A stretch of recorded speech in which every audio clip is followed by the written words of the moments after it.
Channel को subscribe करें, खबरों को लाइक और शेयर करें। पुलिस SHO जोगिंदर कुमार,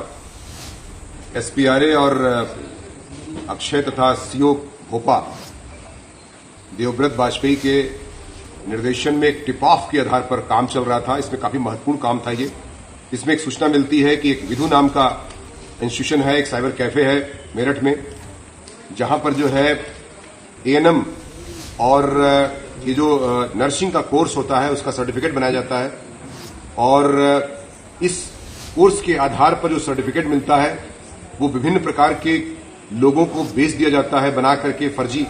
बना करके बेच दिया जाता है तथा उसी आधार पर वो विभिन्न जाने माने अस्पतालों में इनका इंडक्शन हो जाता है, भर्ती हो जाते हैं ये, और ये मरीजों की देखभाल करते हैं, इंजेक्शन तक लगाते हैं तथा उनकी सेवा शुश्रूषा जो भी होती है वो करते हैं। इसके आधार पर जब पूरी टिप ऑफ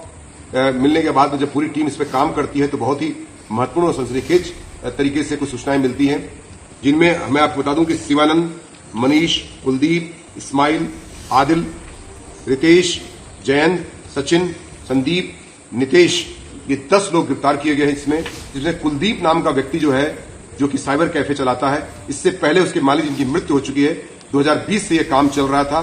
विभिन्न प्रकार के 50 से 60 सर्टिफिकेट अभी तक की पूछताछ से संज्ञानित हुआ है कि पूरे भारत के कई स्थानों पर, जैसे महाराष्ट्र है, नोएडा है, मध्य प्रदेश है, मेरठ है, शामली है, बिजनौर है, इस तरह के जो सर्टिफिकेट्स हैं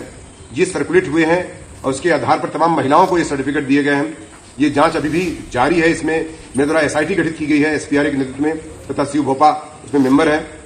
और टीमों को मैंने कुछ एक्सपर्ट टीम भी इसमें दी है, ताकि चूंकि मेडिकल लाइन से संबंधित ये मामला है तो इसमें काफी गंभीरतापूर्वक जांच करने के लिए मेरे द्वारा SIT भी गठित कर दी है SPRA के नेतृत्व में तथा SO ककरौली और उनकी टीम द्वारा इसमें 17 सर्टिफिकेट्स आपके सामने अभी बरामद किया गया है जो कि फर्जी है। और ये उन्होंने पूछताछ से स्वीकार भी किया है कि साइबर कैफे में उन्हें कभी 15,000, कभी 20,000, कभी 2,000 जैसी उसकी संबंध हो या रिलेशन हो, उसी आधार पर बेसिकली महिलाओं को थोड़ा ज्यादा दिया गया है। 50 से 60 सर्टिफिकेट इस तरह के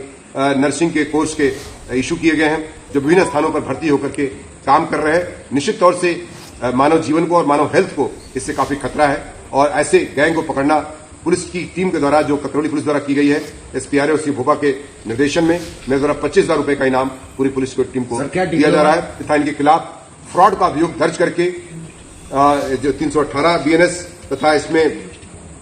336, 338, 340 और 70/2026 ककरौली पंजीकृत किया गया है तथा नियमानुसार जेल भेजने की कार्रवाई सुनिश्चित की जा रही है तथा तमाम जो सर्टिफिकेट्स है उनको रिकवर किया गया है। इसके आधार पर मोबाइल फोन 10 बरामद किए गए हैं, एक हार्ड डिस्क बरामद की गई है, पारदर्शी फाइल बरामद की गई, CPU बरामद किया गया है, प्रिंटर मशीन बरामद की गई है, लेमिनेशन मशीन बरामद की गई है, स्टेपलर बरामद किया गया है, पारदर्शी जो ट्रांसपेरेंट फाइलें होती है, ID, फोटो पेपर और स्टेपलर वगैरह बरामद किया गया है। साथ ही साथ इसमें एक मोटरसाइकिल भी बरामद की गई है। इस प्रकार से बेसिकली इसका जो काम हो रहा था वो मेरठ जनपद में ज्यादातर हो रहा था और ज्यादातर अपराधी और इसमें अभियुक्त जो है मेरठ जनपद के निवासी तथा एक व्यक्ति इसमें जानसठ का भी निवासी है और 2 लोग मीरापुर के निवासी बताए जाते हैं। सर, जो ये गिरफ्तार हुए हैं, जो नौकरी कर रहे थे, किस स्तर की नौकरी कर रहे थे, किस वार्ड में, किस जगह? देखिए, कई जगह पर यह भी सूचनाएं मिली है कि एक लड़का जो पकड़ा गया इसमें, उसमें ICU में काम कर रहा था, वो एक अस्पताल में। साथ ही साथ एक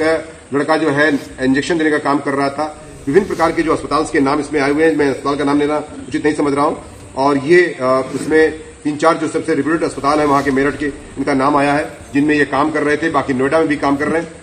महाराष्ट्र में भी, मुंबई में काम करने की बात बताई गई है। साथ ही साथ मैं आपको बता दूं कि बिजनौर में, शामली में भी कुछ अस्पतालों में इस तरह के फर्जी डॉक्यूमेंट्स के आधार पर, सर्टिफिकेट के आधार पर इनकी नर्सिंग का